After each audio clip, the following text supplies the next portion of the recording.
যুক্তরাষ্ট্রের president Donald Trump এবং ভারতের প্রধানমন্ত্রী নরেন্দ্র মোদীকে জন্মদিনের শুভেচ্ছা জানালেন।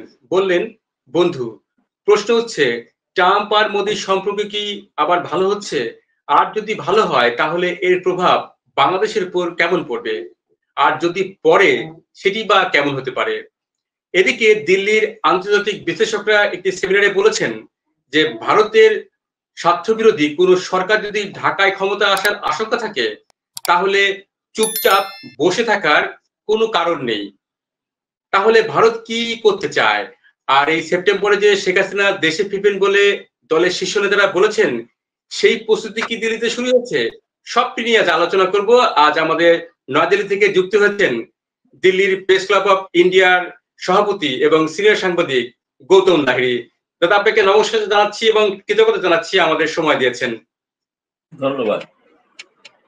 দাদা, আপনার কাছে প্রথমে একটু রাজনীতির বাইরে একটি প্রশ্ন দিয়ে শুরু করতে চাইবো, যে ছোট করে একটুখানি, যে দুর্গাপূজা উপলক্ষে ভারতের পশ্চিম বাংলায় একটি চলচ্চিত্র মুক্তি পাচ্ছে যার নাম রক্তবীজ 2। জানি এর মধ্যে পশ্চিমবঙ্গে দর্শকদের মধ্যে উন্মাদনা তৈরি হয়েছে। এই সিনেমাটি নির্মাণ হয়েছে আপনার লেখা প্রণব মুখার্জি রাজনীতি ও কূটনীতি বইয়ের সূত্র ধরে। সেখানে তো আমরা জেনেছি যে শেখ হাসিনা এবং প্রণব মুখার্জির ঐক্যের ভাঙনের চক্রান্ত এবং বাংলাদেশের জঙ্গি তৎপরতা বিভিন্ন বিষয় উঠে এসেছে। আর কি উঠে সেখানে স্থান পেয়েছে চলচ্চিত্রে? আপনি তো সিনেমাটি দেখেছেন, যদি আমাদের সংক্ষিপ্ত ছোট করে যতটুকু বলা যায়, যদি সম্ভব হয় একটু বলবেন। অবশ্যই অবশ্যই ধন্যবাদ প্রশ্নটা তোলার জন্য। এটা ঘটনা যে রক্তবীজ 2 যে বইটা, তার বইটার যে কাহিনী যিনি লিখেছেন তিনি অন্য একজন ব্যক্তি, কিন্তু তিনি এটা স্বীকার বলেছেন যে আমার লেখা প্রণব মুখার্জির রাজনীতি ও কূটনীতি এই প্রসঙ্গের যে 3টি খণ্ডে এটা আছে। প্রথম খণ্ডটি বাংলাদেশ, এবং সেই বিষয়টার ভিত্তি করেই তারা সেখান থেকে সূত্র নিয়ে একটা কাহিনী দাঁড় করিয়েছেন, তার সঙ্গে একটা চিত্রনাট্যও দাঁড় করিয়েছেন। সেই চিত্রনাট্য মূল প্রতিবদ্ধ বিষয় হচ্ছে যে ভারত বাংলাদেশের সম্পর্ক সত্যি কতটা দৃঢ় এবং মজবুত সেটা দেখানো। একই সঙ্গে এটাও দেখানো যে বাংলাদেশের মধ্যে যে জঙ্গিবাদের উত্থান ঘটেছে সেটা কিভাবে ভারত বাংলাদেশ যৌথভাবে মোকাবিলা করছে এবং যার প্রভাব ভারতেও কোনো কোনো রাজ্যে পড়ছে। এই বিষয়টা নিয়ে আমার মনে হয়েছে এটা একটি বাংলাদেশের জন্য এবং ভারতের জন্য এটি একটি নতুন একটি মানে বলবো যে চিত্রায়ন বা সেলুলয়েডে যেটা আসছে, ভবিষ্যতে এই নিয়ে নিশ্চয়ই বাংলাদেশ এবং ভারতের মানুষ ভাববেন, যাতে উভয় দেশের মানুষের সম্পর্ক আরো ভালো হয়, তারা প্রকৃত অবস্থাটা বুঝতে পারে। এখানে কিন্তু এই সিনেমাটির মূল ভিলেন কিন্তু জঙ্গি, মূল ভিলেন জঙ্গি, এবং সেই জঙ্গি কিভাবে সেখান মানে একটি কল্পিত, এখানে কোনো নাম করা হয়নি শেখ হাসিনা বা খালেদা জিয়া, কিন্তু দুজনকে দেখলেই চিনতে পারা যাবে যে এরা দুজনেই আছেন। এবং মূল প্রতিপাদ্য বিষয়ও এটা ছিল, যেটা আমার বইতেও ছিল, যে বাংলাদেশে যে ধরনের ঘটনা ঘটতে চলেছে তাতে ভবিষ্যতে কি -2 করার কোনো পরিকল্পনা আছে।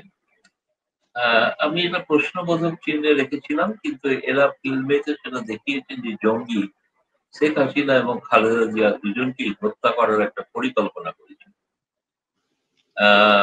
ফলে এই বিষয়টার উপরে এটা একটা, আমি বলবো তার সঙ্গে এটা একটা অ্যাকশন থ্রিলার, কিছুটা রাজনীতির মশলা আছে ঠিকই, কিন্তু মূলত যেহেতু দুর্গাপূজা উপলক্ষে মানুষ একটু হালকা ভাবে এই সমস্ত কিছু দিতে চান, ফলে সেখানে সিনেমা শিল্পীদের নাচ গান যেগুলো আছে তার সঙ্গে যেগুলো হয়ে থাকে মানে ফাইট সেসব আছে।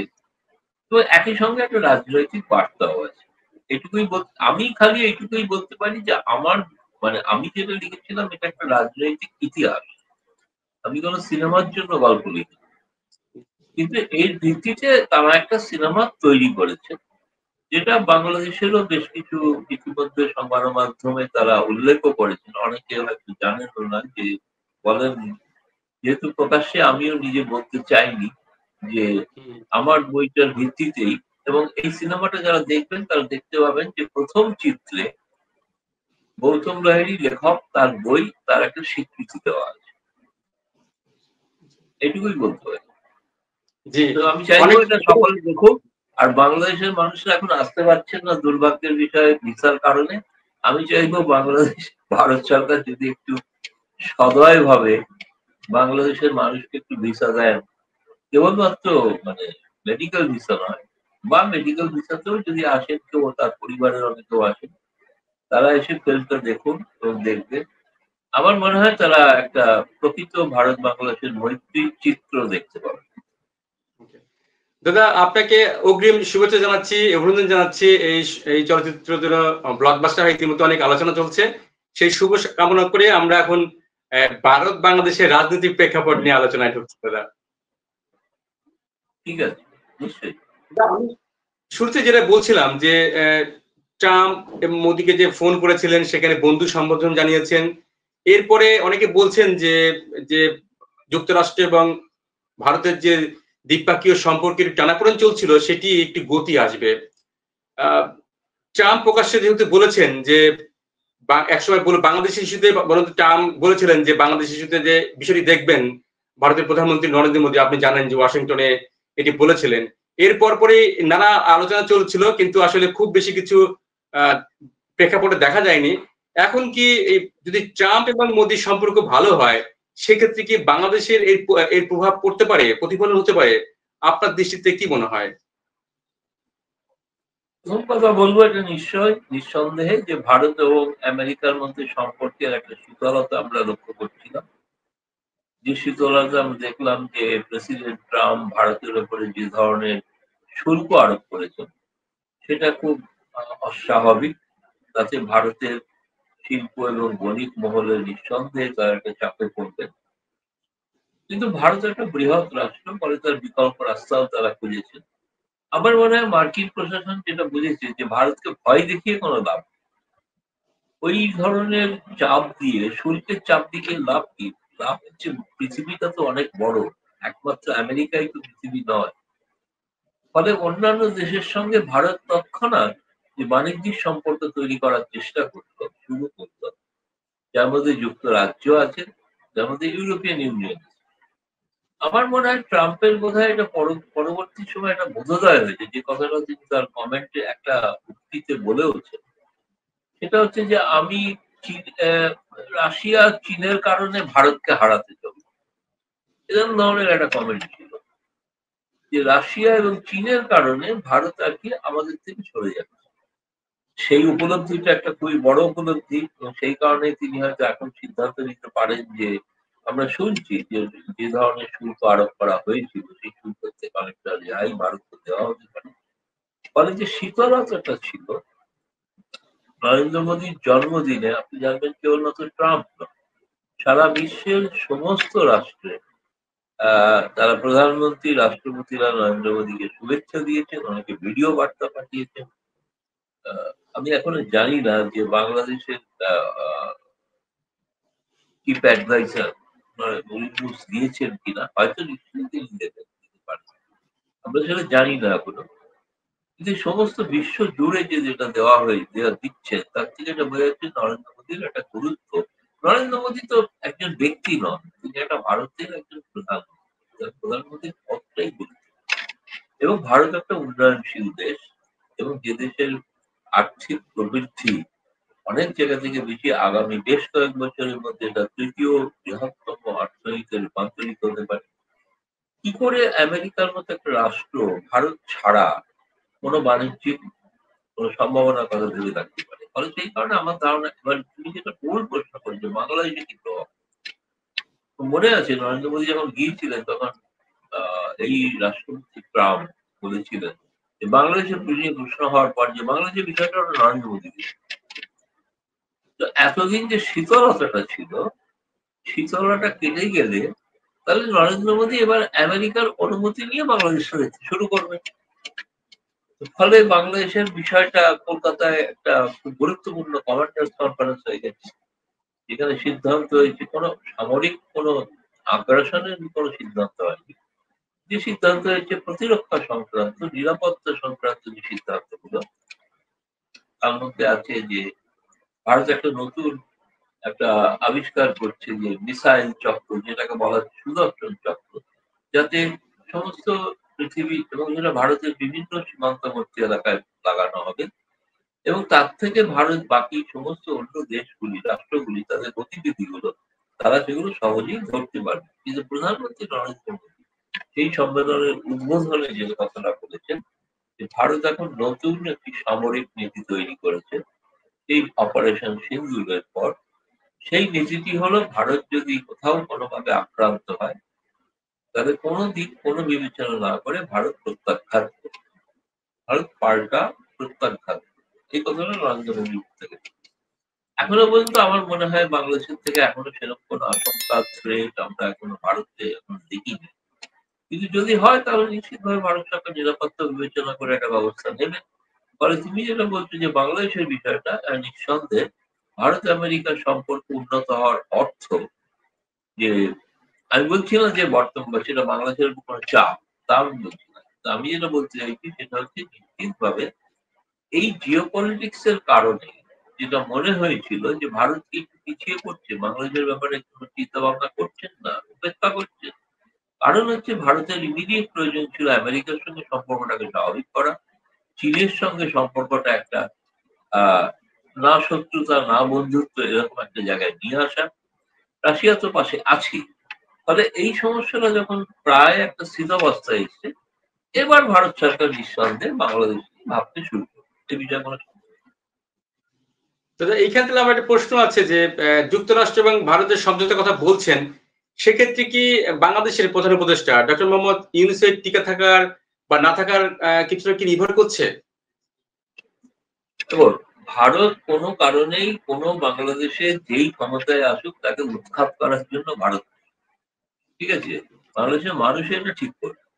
ভারত যেটা চাইছে এটা হচ্ছে একটি সরকার, মানে অনেক কাল হয়ে গেল, 1 বছরের বেশি অনির্বাচিত সরকার তারা ক্ষমতায় রয়েছে। তারা দ্রুত একটি নির্বাচনের ব্যবস্থা করে, নির্বাচন নিয়ে নানা রকম জটিলতার কথা আমরা দেখতে পাচ্ছি। নেপালে তো একইভাবেই নির্বাচন হয়ে আসছিল রাজতন্ত্রের পর থেকে। তো নেপালেও তো একই সমস্যা ছিল, সেই রাজনৈতিক নেতারা সেই দুর্নীতি তার মধ্যেই জড়িত থাকতো। তাহলে তো নেপালের যিনি দায়িত্ব নিলেন, যাকে আজকে প্রধানমন্ত্রী নরেন্দ্র মোদী শুভেচ্ছা পাঠিয়েছেন এবং তার পাশে দাঁড়াবার কথা বলেছেন, তার কারণ তিনি বলেছেন আগামী 6 মাসের মধ্যে নির্বাচন। আমরা আশা করেছিলাম মোহাম্মদ ইউনূস এইটা চাইবেন, কিন্তু সেটা তিনি চাইছেন না, সেটা তিনি চাইছেন না। এবং মোহাম্মদ ইউনূসের যে কেরিয়ার যদি দেখেন, এই কেরিয়ারটা হচ্ছে তিনি সরকারি চাকরি থেকে অবসর নেওয়ার পরেও অবসর নেবেন। ফলে তিনি প্রায় প্রধানমন্ত্রীর মর্যাদা সম্পন্ন একটি পদ উপভোগ করছেন, সেটা তিনি সহজে ছাড়বেন না, সেটা স্বাভাবিক। এটা হচ্ছে মানুষের স্বাভাবিক প্রবৃত্তি। আর বাংলাদেশের ক্ষেত্রে দেখা গেছে কেয়ারটেকারই হোক তথাকথিত ইন্টারিমই হোক, চট করে মানুষের আন্দোলন ছাড়া তার ছাড়তে চায়। ফলে এই নিয়ে একটা আমরা ভারত যেটা চায় সেটা হচ্ছে দ্রুত একটি নির্বাচন হোক, নির্বাচনে বাংলাদেশের মানুষ যাকেই নির্বাচন তার সঙ্গেই ভারত সরকার সম্পর্ক রাখবে এবং তার সঙ্গে সম্পর্কটাকে আরো একইভাবে কিভাবে নিয়ে দেওয়া যায়। কারণ বাংলাদেশের সঙ্গে সম্পর্ক ব্যাহত হওয়ার অর্থ ভারতেরও তো ক্ষতিগ্রস্ত হওয়া না, ভারত তার জন্য কোনো লাভবান হচ্ছে তা তো নয়। ফলে ভারতও চাইবে বাংলাদেশের একটা স্থিতিশীল একটা সরকার প্রতিষ্ঠিত। সেইটা প্রতিষ্ঠা হওয়ার একমাত্র মাপকাঠি হচ্ছে একটি নির্বাচিত সরকার। আশা করছি আমি মোহাম্মদ ইউনূস ঘোষণা করেছেন ফেব্রুয়ারি প্রথম সপ্তাহে দেবেন নির্বাচন, কিন্তু যে ধরনের ঘটনাবলী দেখতে পাচ্ছি তাতে সন্দেহ, বাংলাদেশের গণমাধ্যম থেকেই তো সন্দেহ প্রকাশ করা হচ্ছে। আমরা তো দূরের মাঝে গণমাধ্যমই তো সংশয় প্রকাশ করছে। ফলে জানি না এখন সেটা কি হবে, কিন্তু বাংলাদেশকে বেশি দিন কিন্তু অনিশ্চিত অবস্থায় ঠেলে দেওয়া এটা কোনোভাবেই ভারত তার নিজের স্বার্থে চায়। দাদা, আপনি বলছিলেন যে বাংলাদেশের জনগণ ঠিক করবে বাংলাদেশের কারা নেতৃত্বে আসবে, সরকার গঠন করবেন। কিন্তু আমরা দেখলাম যে সম্প্রতি দিল্লিতে যে একটি সেমিনার হয়েছে বাংলাদেশ বিষয়ে, সেখানে কিন্তু বিশেষজ্ঞরা স্পষ্ট ভাষায় বলেছেন যে তারা বলছেন যে ভারতের স্বার্থ বিরোধী কোন সরকার যদি ঢাকায় আসে ভারত সেটা বসে বসে দেখবে না। তার মানে কি, যদি ধরেন নির্বাচন মাধ্যমে কেউ যদি আসে, তারা যদি ভারত বিরোধী সরকার হয় তাহলে কি সেটি ঠেকাতে চাইবে? আমি সেমিনারে সেই ধরনের কথাই উঠে এসেছে, সেক্ষেত্রে ভারত সরকারের দৃষ্টিভঙ্গি আসলে কেমন হতে পারে বা পদক্ষেপ কি নিতে পারে? না, যেটা তুমি শুনেছো সেটাই প্রায় ভারত সরকারের মনোভাব। এটা ঘটনা, যে সরকারই আসুক, বাংলাদেশের মানুষ নির্বাচিত করলো একটা সরকার, এক্স ওয়াই জেড যেটাই করুক, তিনি যদি কোনো সক্রিয়ভাবে ভারত বিরোধী কোনো ভূমিকা নেন, তাহলে তো ভারত চুপ করে থাকবে না, এটা খুব স্বাভাবিক কথা। সেটা আগাম বলা সম্ভব নয় যে কি ধরনের সরকার প্রতিষ্ঠিত হচ্ছে, কি ধরনের সরকার হবে। হ্যাঁ, এটা ঘটনা, ভারতের স্বার্থ ক্ষুণ্ণ হলে, যেটা নরেন্দ্র মোদী বলেছেন, ভারত প্রত্যাঘাত করবে। সেটাই ভারতের নীতি। দাদা, আপনি তো আপনি জানেন যে দিল্লিতে আছেন বাংলাদেশের আওয়ামী লীগের সভাপতি শেখ হাসিনা, এবং আপনি প্রথম খবর দিয়েছিলেন আমাদের চ্যানেলের মাধ্যমে যে দিল্লিতে উনি দলের শীর্ষ নেতাদের সঙ্গে বৈঠক করেছেন। সেই বৈঠকে তো অনেক আলোচনা হলো, দল বিষয় নিয়ে আপনি কিছুটা বলেছিলেন। তারপরে আসলে আর কোন নেতাদের সাথে তার বৈঠক হয়েছে কিনা, এবং আমরা বিভিন্ন সময়ে দলটির শীর্ষ নেতাদের বিভিন্ন সাক্ষাৎকার দেখেছি, সেখানে বলা হয়েছিল যে সেপ্টেম্বরে শেখ হাসিনা দেশে ফিরতে পারেন। আদৌ কি আসলে এই মাসে তার দেশে ফেরার কোনো সম্ভাবনা দেখছেন কিনা? আর সেটি হলে কিভাবে হবে? সেক্ষেত্রে ভারত সরকারের পদক্ষেপ কি হবে? এই বিষয়ে আসলে সর্বশেষ খবর আপনার কাছে জানতে চাইবো, কারণ আপনি সবচেয়ে ভালো খবর রাখেন বিষয়ে, যদি একটু আমাদের দর্শকদের উদ্দেশ্যে কিছু জানান। না, আমি যে বৈঠকগুলো হয়ে গিয়েছিল, যে এরপরে আর কোনো বৈঠক হয়েছে বলে আমার জানা নেই। ফলে আমি কোনো সে ব্যাপারে কোনো কিছু আলোকপাত করতে পারবো না। তো আমার ধারণা অনেকেই আছেন, আমি শুনেছিলাম যে পর্যায়ক্রমে একটা বৈঠক হবে। নিশ্চয়ই হয়তো আরো একটু সময় নিচ্ছেন কোনো কারণে। আগে যেটুকু হয়েছে তার ভিত্তিতে একটা সামারাইজ করা, যাকে বলে সামারাইজ করে কোনো সুচিন্তিত রণনীতি তৈরি করা, সেরকম হয়তো কোনো পথ আছে বা হচ্ছে। দ্বিতীয়ত যেটা, সেটা হচ্ছে যে কি বলে, যেটা তুমি বললে যে তিনি ফেরার বিষয়টা, ফেরার বিষয়টা হচ্ছে এই মুহূর্তে তার প্রাণ সংশয় থাকলে ফেরাটার ক্ষেত্রে ভারত সরকারের আপত্তি আছে।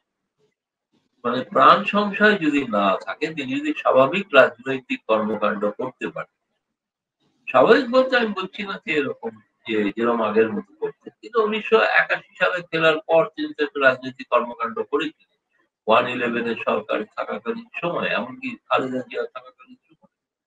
সেই ধরনের রাজনৈতিক স্পেস যদি তাকে না দেওয়া হয়, আমি দেখলাম কোন একজন আমাদের ভারতীয় বুদ্ধিজীবী, তারা নাকি তিনি নাকি বলেছেন যে ধরনের ঘটনা ঘটেছে, তাতে তাদেরকে কি করে রাজনৈতিক স্পেস দেওয়া যায়, এরকম নাকি কেউ কেউ বলেছেন তাকে। তিনি কার সঙ্গে কথা বলেছেন তিনিই জানেন। তো এতটাই যদি হবে, একটা সঠিক নির্বাচন করে দেখুন যে আওয়ামী লীগকে মানুষ প্রত্যাখ্যান করে কিনা। সেটা তো করার ক্ষমতা নেই, সেটা করার হিম্মত নেই। তো শুধু আজে বাজে কথা বলে করে লাভ আছে? ভারতীয় বলে তাকে বিরাট মাথায় তুলে নাচবো, এরকম তো কোনো ব্যাপার নয়।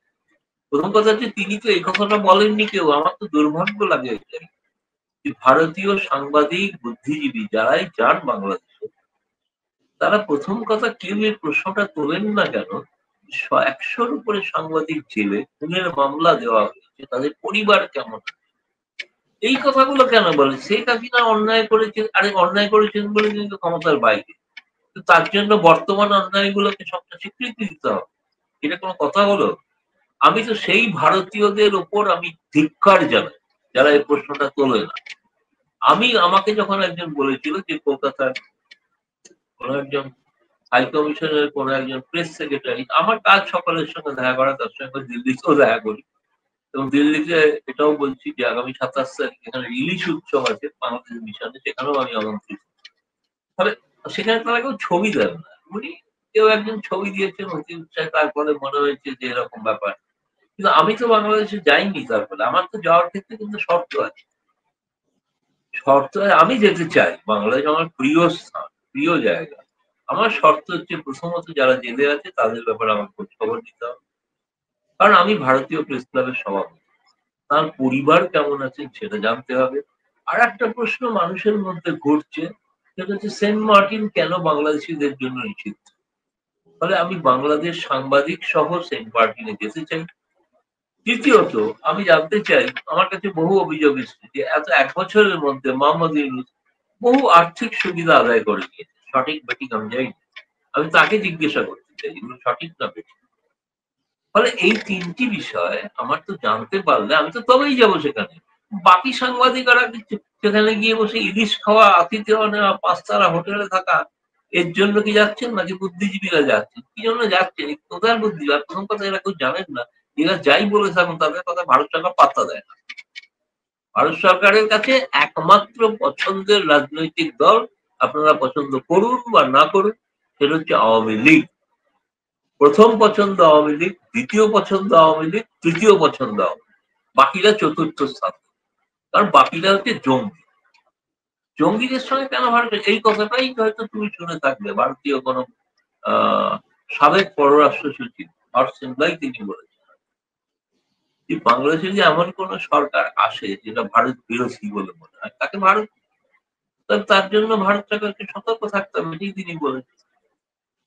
তার মানে কি এই যে ভারত ওখানে চাইবে যে একটা সরকার তৈরি হোক যেটা ভারতপন্থী? তাও নয়, সেটা বাংলাদেশের মানুষের দায়িত্ব। বাংলাদেশের মানুষকে এটা ঠিক করতে হবে তারা কোন পদক্ষেপ। সেই জন্য আমার যেটা মনে হয় সেটা হচ্ছে যে এই মুহূর্তে বাংলাদেশের সম্পূর্ণ অরাজক, অরাজনৈতিক অবস্থা এবং হচ্ছে পুরো নৈরাজ্যের মধ্যে আছে। তৃতীয়ত, যে দেশে এখনো পর্যন্ত সেনাবাহিনীর ম্যাজিস্ট্রিয়াল পাওয়ারকে আবার বাড়ানো হয়, পৃথিবীর কোথাও নেই। সাউথ সুদান প্রধান এসব জায়গায় আছে, আর কোথাও এরকম নেই যে সেনাবাহিনী আইন শৃঙ্খলা রক্ষা করে। সেনাবাহিনীর পক্ষে একটা লজ্জার বিষয়, তাই তো লজ্জা পাওয়া উচিত। তাদেরকে পুলিশের ভূমিকায় নামিয়ে দেওয়া হয়েছে। সেনাবাহিনী দেশের নিরাপত্তা রক্ষা করবে, দেশের সীমান্ত রক্ষা করবে, জাতিসংঘে গিয়ে পিস কিপিং মিশন করবে। তাকে বাংলাদেশে কি মব সন্ত্রাস করছে, তাকে তার প্রতিরোধ করতে হবে। বাংলাদেশের সেনাবাহিনীকে পুলিশ পর্যায়ে নামিয়ে আনার যদি কোনো কৃতিত্ব থাকে, সে কৃতিত্বটা মোহাম্মদের। আপনি তো রাজনীতির বিষয়ে আওয়ামী লীগের বিষয়ে একদম সরাসরি বললেন, কিন্তু ধরেন আমরা অনেক খবর আসলে পাই না, সামাজিক মাধ্যমে কিছু তথ্য আমরা খুঁজে পাই, কিন্তু সেটি আসলে কতটা বিশ্বাসযোগ্য সেটাও প্রশ্ন থাকে। সে কারণে আপনার কাছ থেকে একটু জানার চেষ্টা চেষ্টা থাকে আমাদের। যেমন আমরা যখন সামাজিক মাধ্যমে একটু খবর দেখলাম যে বাংলাদেশের যে, আপনি জানেন যে অভ্যুত্থানের নেতৃত্ব দেওয়া ছাত্রদের যে সংগঠন জাতীয় নাগরিক পার্টি এনসিপি, তারা ঢাকাস্থ ভারতীয় দূতাবাসের মাধ্যমে দিল্লির সঙ্গে যোগাযোগের চেষ্টা করেছিল। আসলে কি তারা কি এনসিপির কেউ কি আসলে দিল্লির সঙ্গে যোগাযোগ করছে কিনা? কারণ তারা তো সবসময় আহ দিল্লি না ঢাকা, ঢাকা ঢাকা, ভারত বিরোধী একটা স্লোগান দিয়েছে। তারা কেন হঠাৎ করে দিল্লিতে যোগাযোগ করতে যাবে কেন? এদিকে শুধুই গুজব না আসলে?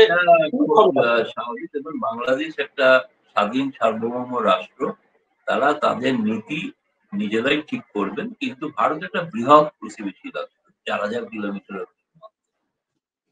আজকে যদি ভারত থেকে পেঁয়াজ, কাঁচা লঙ্কা, মরিচ না যায়, যে দিয়ে তোমরা কথা বলছো, বিরোধীরা কথা বলছে, জামায়াত কথা বলছে, সবটাই তো ভারতের দেওয়া বিদ্যুতের কারণে না।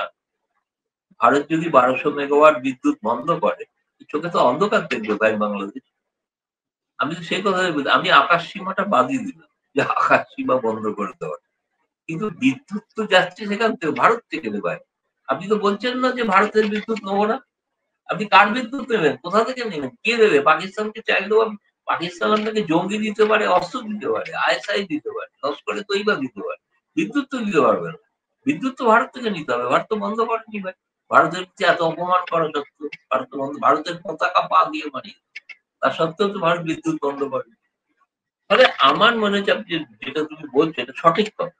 যোগাযোগ রাখছে, যোগাযোগ রাখছে। তুমি এটা হয়তো জানো যে অতি সম্প্রতি 9 থেকে 11ই সেপ্টেম্বর গৌহাটিতে বিমস্টেক তার একটি যুবা সম্মেলন। সেই যুবা সম্মেলনে ইউনূস সরকার তাদের পছন্দের 10 জনকে পাঠিয়েছে ভারতে।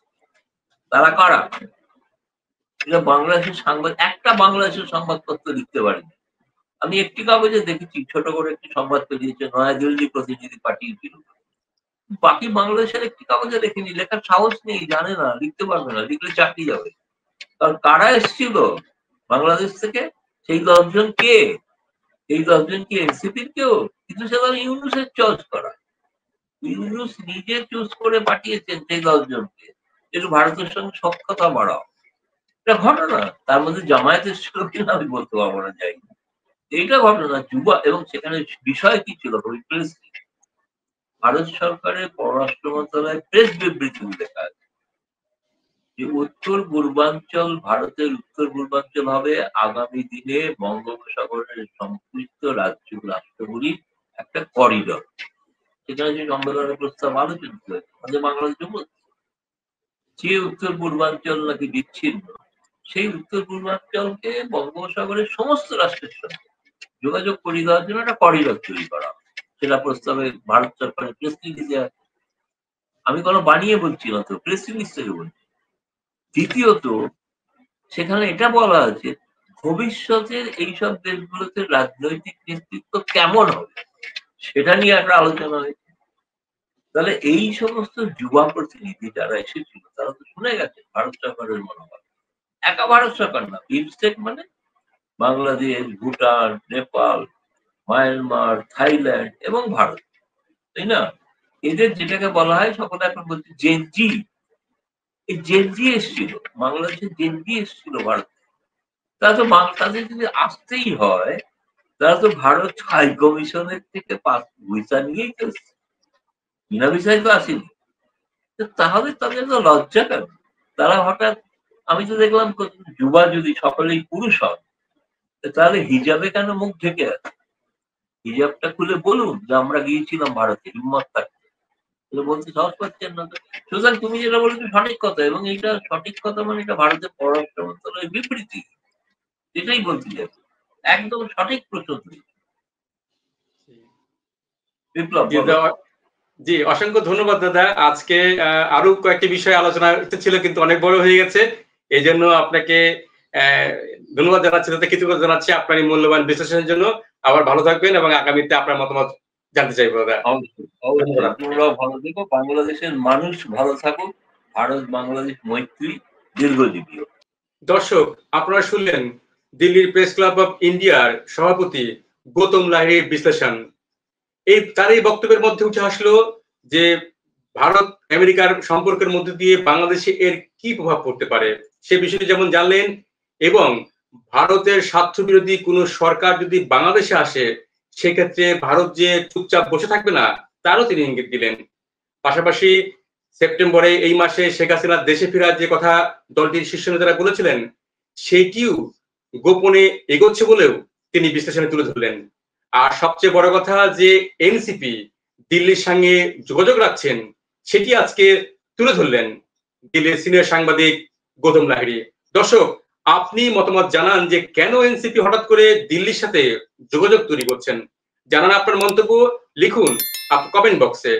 ভিডিওটি শেয়ার করুন, লাইক দিন, সম্ভব হলে আমাদের চ্যানেলটি সাবস্ক্রাইব করুন। আর এতক্ষণ আমাদের সঙ্গে থাকার জন্য ধন্যবাদ।